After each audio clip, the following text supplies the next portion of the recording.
Good morning. My name is Kristen Henderson from Los Angeles, California, and I'm here today for you to get an example of my presentation style with selling skills for Verizon Fios. So each time you interact with the customer, the end objective is always going to be the same: to provide a solution and to sell a service or product that best fits a customer's needs. And since you already realize that that is the main objective for every contact with the customer, make it easier for yourself and pave a way to the sales conversation for both you and your customer for setting the stage. Taking a look at page 25 in your participant books, let's take some time to review building rapport and understand how important it is to build rapport in setting the stage. Building rapport is the first step in the sales contact. Rapport allows you to begin to gain the customer's trust and confidence, enabling you to move further in the process of the sales conversation. So what are some ways, taking a look at your book, that you can go about building rapport with customers in the initial contact? Very good. Correct. Are there any additional things that you can find that come to mind besides what's in your book that you can go about in helping to improve and build rapport with your customers? Great ideas, great suggestions. Well, also taking a look at the same page, we also have some visual cues that can help with building rapport. And those visual cues will allow you to also strengthen that confidence and trust that your customers are going to build with you. So what are some examples of visual cues that you can find to help build rapport with your customers? Correct. Does the customer have a well-manicured lawn, for example? Is the customer wearing a uniform or sports apparel that can tell you quite a bit about the customer, what they do, what their interests may be, what they maybe do for a living? And as well, you can also see that on this particular page, there are 4 questions that I would like for us to answer as a group, as well as discuss. Now, as we discuss these answers for these questions, be sure to write down your answers, because this is going to help you along the way in the process of understanding how to build a good rapport with your customers and setting the stage. So question number 1, what does rapport building mean to you? And don't hesitate. Once again, today's training is going to be an activity participating training today. So feel free to go ahead with any responses that you may have. But keep in mind, we want everyone to write down those different answers that we have for each question. How does rapport lay the groundwork or the foundation for building a rapport with customers? And many people tend to relate to those who seem like themselves. So when you talk about building rapport, how can you go about doing this when talking with your customers? And last, how do the cues above help you find common ground with your customer? Some very good ideas that we've had today. So make sure you've written down all those ideas that come from every single person. And now we have a better understanding of what it is to set a stage, to begin to build rapport. So now let's take a peek at what it is to begin an open conversation with the customer and to start that conversation.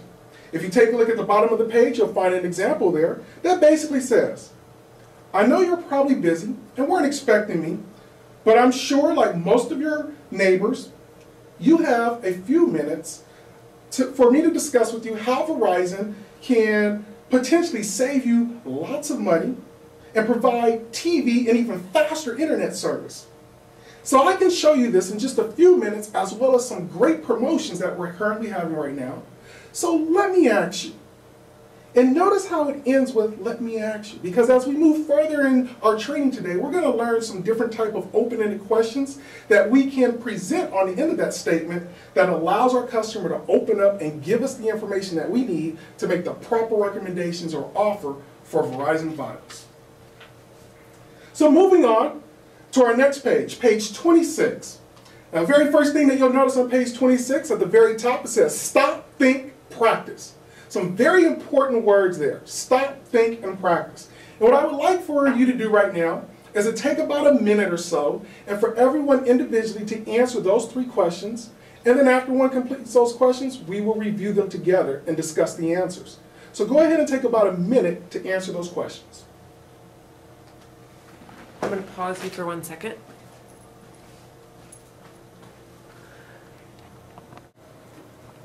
All right, so let's review the 3 questions at the top of the page, right underneath stop, think, and practice.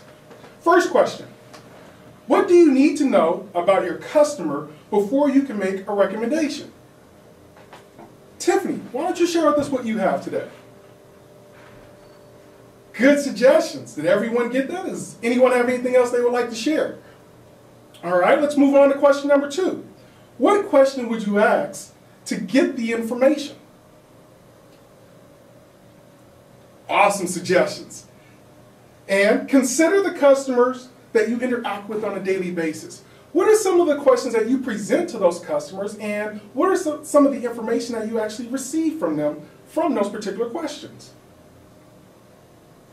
All right, awesome. Some great ideas, some great suggestions there, and great questions.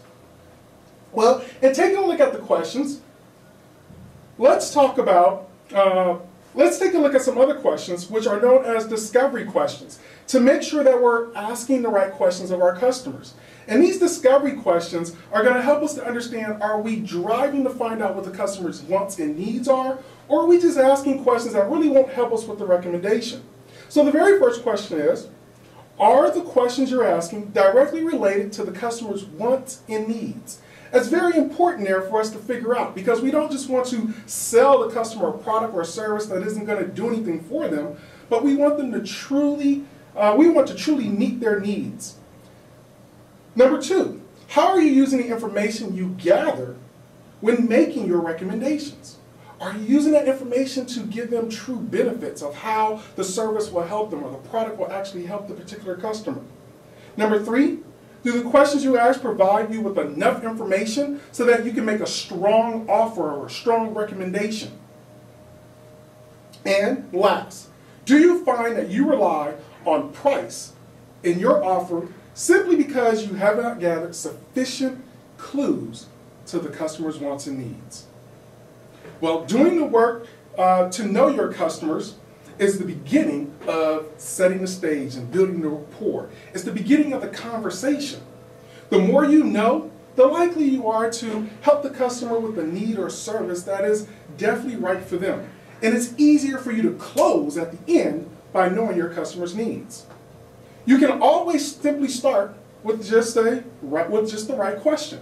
For example, how do you and your household currently use and watch the internet as well as television today? You also want to be direct, you want to be specific and assertive when asking questions. So let's take a look at our next page, and let's take a look at the difference between basic questions and assertive questions. And what I would like to do here, I'm going to read the basic questions on the left-hand side, and as I read the basic questions, let's just start going around the right-hand side of the table. And as I read the first basic question, Tiffany, I would like for you to follow with reading the assertive question. And as you read the questions, let's read them with some feeling so we can begin understanding how this is going to work with our customers. So question number 1, do you have internet access? Tiffany, the assertive question? Great job. Question number 2, would you like to learn how to bundle your phone and internet service? John, if you'll go with the next assertive question. Awesome job. Question number 3, are you interested in Vios TV? And we actually have about maybe 2 assertive questions there that can actually fit within that one. So Stephanie, if you'll take the first one there. And Bert, if you'll take the next one, which is, what is the most important? And the 4th question for basic questions would be, do you watch a lot of TV? And Jim, if you'll take that next assertive question. Great job. And you see how giving some enthusiasm and some feeling to it can actually help to the customer, the different types of question that you're presenting to them between basic as well as assertive. All right, so now that we have a better understanding of types of questions, building rapport, and setting a stage. Let's now understand the difference between benefits and features. And understanding the difference between benefits and features, let's understand that benefits is a language of emotions. And most customers tend to buy off of emotion. But features is a language of logic. That's when they then want to make sense of the emotion that they're feeling and why they truly need this product. By focusing on benefits in your professional recommendation, customers see the value and the greater the chance there is for you to close the sale. So taking a look at page 27, we have features and benefits, and let's continue to do the same and move around to the right-hand side of the table. As I read the features, I would like for you to read the benefit. So the features. The features are what products have,